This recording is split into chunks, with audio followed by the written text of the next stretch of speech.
Hello everyone, and welcome to our Week 8 Teambuilder for the CGC Draft League. Our Week 8 opponent is going to be my good friend Garby, the gentleman Garby, who is the coach of the Philadelphia Falinks. And this is going to be quite the match. Like, Garby and I've been very excited for this match. It's not very often that Garby and I get to battle against each other.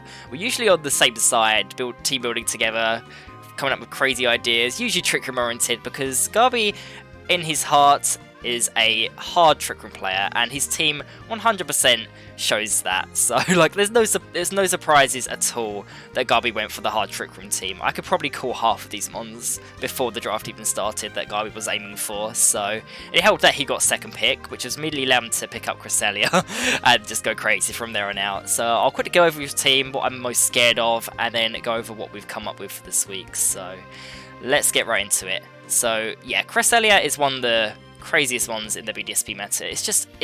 It works on a trick room team, it works on a non-trick room team. It's back when psychic types were good.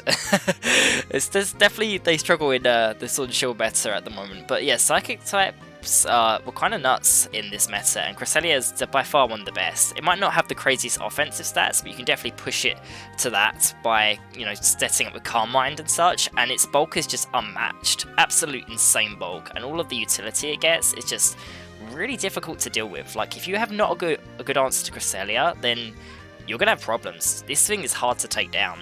And then alongside that, you know, Garby managed to get pretty much the three best trick room pieces that you could want for any team. You got Hariyama, Torkoal, and Rhyperior. Hariyama is such a strong offensive piece. Guts is always terrifying with a potential Flame Wheel set, and the fact it gets Fake Out allows it to pretty much partner up with any Trick Room setter it wants. And then Torkoal and Rhyperior both function as that really powerful offensive special attacker and physical attacker respectively. Torkoal, I love Torkoal, and this is like such a Garbymon, you know? As he would say, it's like is it the worst best Pokemon or the best worst Pokemon? It'd be worst best, isn't it? Yeah, worst best sounds like the right thing to go for here. But yeah, you need to have an answer to some boosted eruptions. You know, if that thing is at 4 HP, Trick Room's up fresh, and you haven't got a good answer to that, your team is about to get dismantled. Rhyperior is a very scary mon as well. Like, it appreciates the Son of Torkoal to help against the water type moves. It's got two very good abilities in Lightning Rod and Solid Rock. Solid Rock being probably the one I'm more concerned about overall for this week.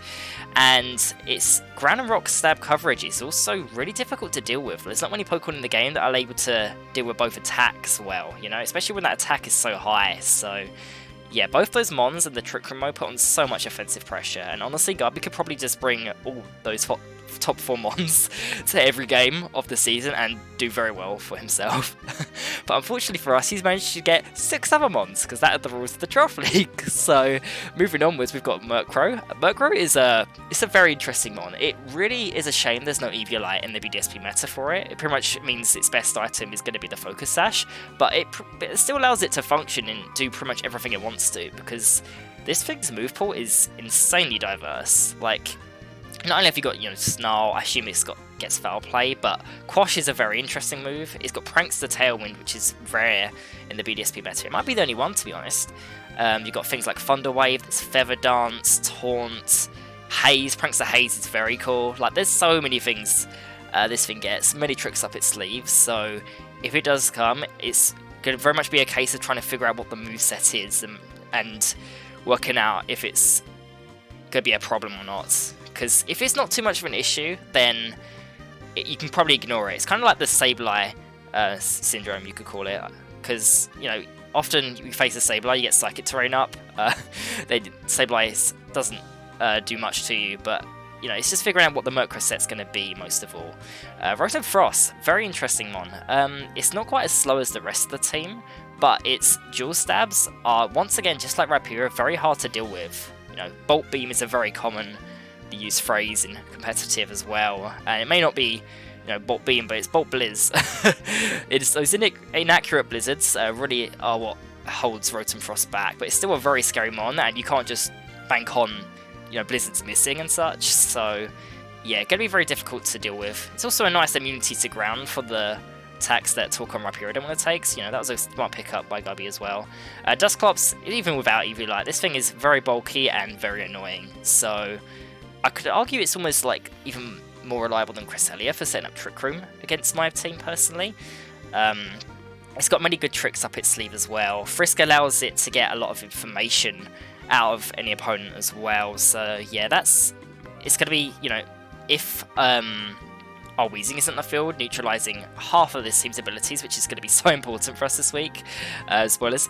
Yeah, Dusclops will be able to find out a lot of info on our team, you know, seeing what items we've got, which can definitely affect game plans. So yeah, I've got to watch out for Dusclops, and I highly expect this one to be brought. Blossom's a weird one because I'm always scared of, you know, a mon that can do, you know, tricky sleep stuff and, you know, have that chlorophyll access and such, but I feel like our team has a decent matchup into it overall. It's still something I must prep for and such, and I have, but if it does come, I think we've got good tools to deal with it overall.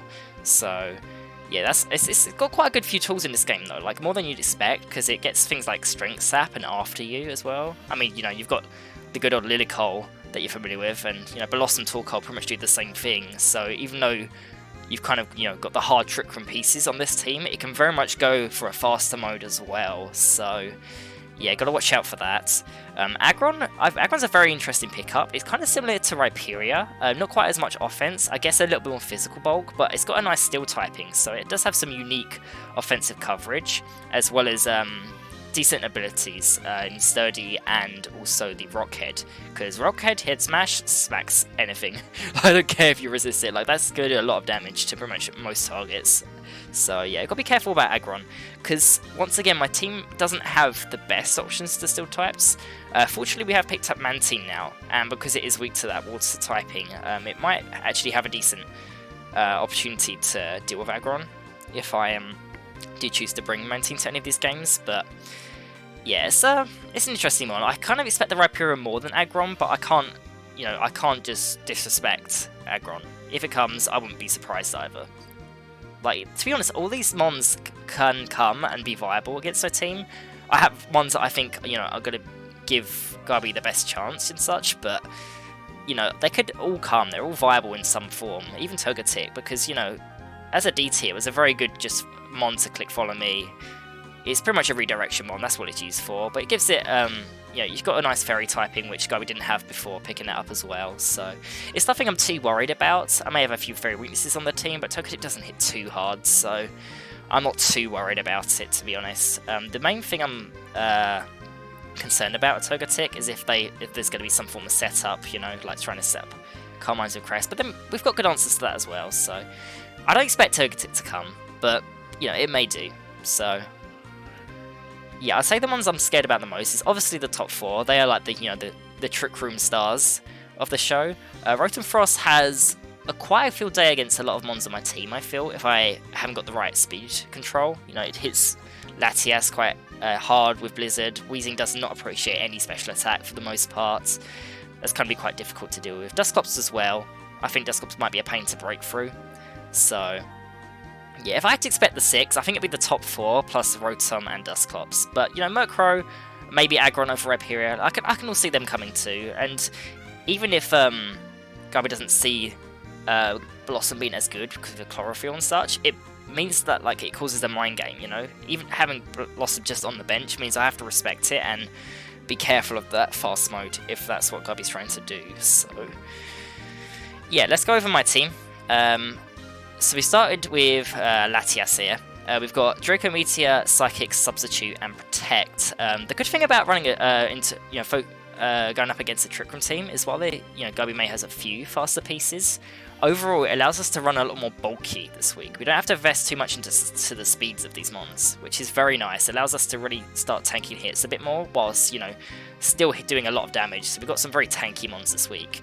So the Soldew really allows us to pick up some important KOs, you know, just doing more damage to mons that, you know, would survive hits otherwise. It really makes that Psychic and Draco Meteor do insane damage, especially to mons like Torkoal and Rhyperior. They're probably going to be my main targets for Latias. I said about how Rhyperior's got a good dual stab. At least Latias, you know, isn't weak to rock, and it's got that immunity with Levitate, so, you know, it's not bad into Rhyperior by any means. I think can run Mega Horn, I must watch out for that, but overall, it's going to be one of the best answers to Torkoal as well. Before getting Mentine, I'd say the Torkoal was a lot more scary. Having both Mentine and Latias on this team is going to be allow us to deal with the Torkoal much easier, but especially because they're both so especially bulky overall. But the Substitute, against any Trick Room team, I love having Substitute and Protect because it allows you to stall out Trick Room teams quite effectively. You know, it's not just a case of being able to stall one turn by clicking Protect. If you get Substitute up as they're trying to set the Trick Room, and then you Protect the next turn, and then you're sitting behind a sub, it makes it really difficult for them to deal with you. So I don't think we particularly need any other moves in that slot for this week. So that's the filler move we're going for if we do find the opportunity to use it. Umbreon. Umbreon's been superb in the weeks we've brought it and such. It's not been the one I want every week, but this week it's going to be crucial, I feel. Not only can it pretty much beat Cresselia one-on-one, but its Snarl Spam is going to be just so good into things like the Torkoal. Foul Play is good into, you know, Rhyperior, and just overall, we can, like, even if Hariyama comes, like, we can do decent damage with Foul Play if we may attack before it and such, so yeah, this thing's very important this week. The Leftovers is important to keep recovery up. I would love to fit Moonlight on this mon, but I actually think all 4 moves of these are important. Like, I wouldn't be surprised if we use all 4 of these moves in the sets this week, so yeah, I had to get some form of recovery in there, so, and Leftovers was the way to do it. Detect isn't always run on Umbreon, but I think it's important this week because it means we can stall out a turn of Trick Room, and it also synergizes well with the Wheezing that we have, so I'll get onto that very shortly and such. We've got more specially defensive Umbreon this week. Overall, I think that should be what allows us to take hits more. Like, I think Torkoal's, like, if it's got a Charcoal in the sun, Eruption's like a 2-shot or so. You know, you stall a turn as well, if you get a couple of Leftovers recovery, you can take 2. If you get a Snarl up beforehand, it takes any damage. That Eruption's getting weaker and weaker. Yeah, it's going to be the best mon against Torkoal, I'd say, overall. Umbreon and Latias should cover the Torkoal quite well. So Regigigas here. Like I say, you know, got a nice bulky one, so max HP, max attack. I didn't want to make it that more complicated, really. We've got Crush Grip, Knock Off, Drain Punch, and Protect. The Chopple Berry is for Hariyama, because I think there's going to be situations where I want to swing with Regigigas, but it's going to be hard to if that Hariyama is pressuring me on the field. The Chopple Berry allows me to just hit hard and not worry about this thing clicking close combat into me. It means I can take one, so yeah, I think that's going to be the most useful item this week. I found in practice with my front office that Chopple Berry was coming up in most games when I was using it, and the crazy thing is that I wasn't even on the initial team. I actually didn't have Regigigas here, and I was struggling. And then I put it on here, and then in terms of the practice, I just started.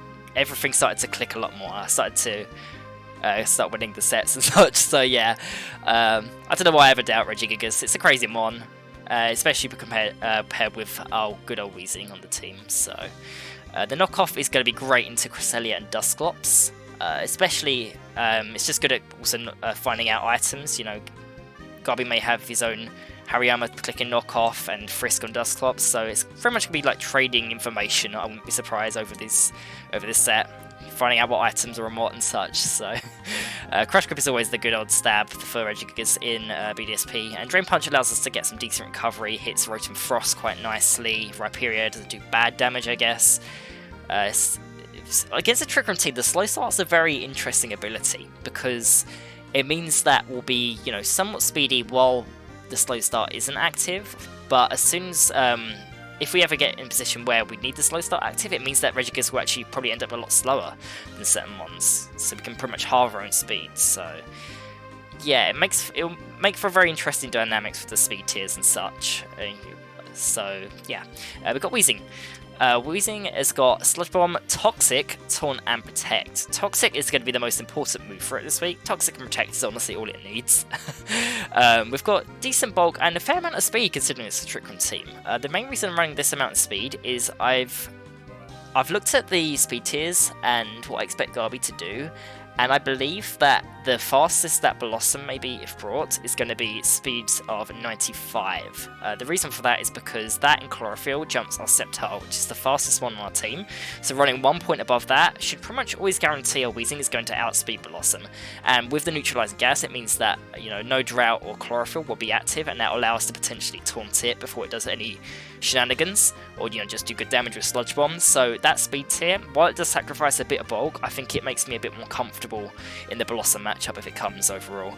The Toxic though, that is going to be such a crucial move this week, because one thing that Trick Room teams hate to do is have to constantly, you know, switch in and out, because once you got the Trick Room up, you want to just go offensive and hit as hard as possible for the short amount of turns that you have. And if you're having to deal with Toxic and as the damage racking up on you, it really can affect your game plan quite harshly. Against someone like Dusclops and Cresselia especially, this is going to be a crucial move to make sure they get KO'd over time, because without it, it's going to be quite difficult to break them, I feel. It'll be very much a war of attrition back and forth, so yeah, Toxic is going to be great this week, I hope. I actually found it's better to click Toxic over Taunt in practice as well, because I have a feeling that like a Mental Herb might be somewhere on the Crest or the Clops, you know, like, so I'd rather just Toxic them over Taunt. You know, our team is very much built to stall out Trick Room this week, rather than, you know, trying to stop it. So like, the Trick Room goes up, it's fine. I've got a game plan against that. It's just more a case of wearing down Garby's Mons and pivoting effectively and such. That's going to be the main game plan for this week. And the Pineapple Berry is to make sure we can take one hit from Cresselia if need be, of course. We can't hit Aggron for any damage with this thing, but I think that's okay. Again, Aggron does concern me if it does come a little, and I did consider running some kind of coverage move on Weezing just so it can hit it and such. Maybe even Will-O-Wisp, you know, burning Aggron is never a bad thing, but I just feel like Taunt is still a good option to have. There's too many Mons on Garby's team that can do shenanigans, and Taunt will be able to put a stop to most of that. So, yeah, we've got Mr. Mime. So the front four of the Mons is what I expect to be the kind of the core four for this week, but we have got Mr. Mime and Mantine as backup options if I feel like they're appropriate into any of these games. Mr. Mime is holding the Mental Herb that allows us to nullify any opposing taunts going into us. We didn't feel like any other item was providing much use, so it's a nice bit of security in our moves and such. If we want to try and click the Hypnosis or reverse the Trick Room, then we know it's going to go off, providing we don't go down. So yeah, Psychic and Fake Out. Psychic's just a good coverage move into most Mons on Garby's team. I'd much rather have Psychic into things like Rhyperior and Torkoal over something like Dazzling Gleam. You know, single target damage makes it hit sting a bit.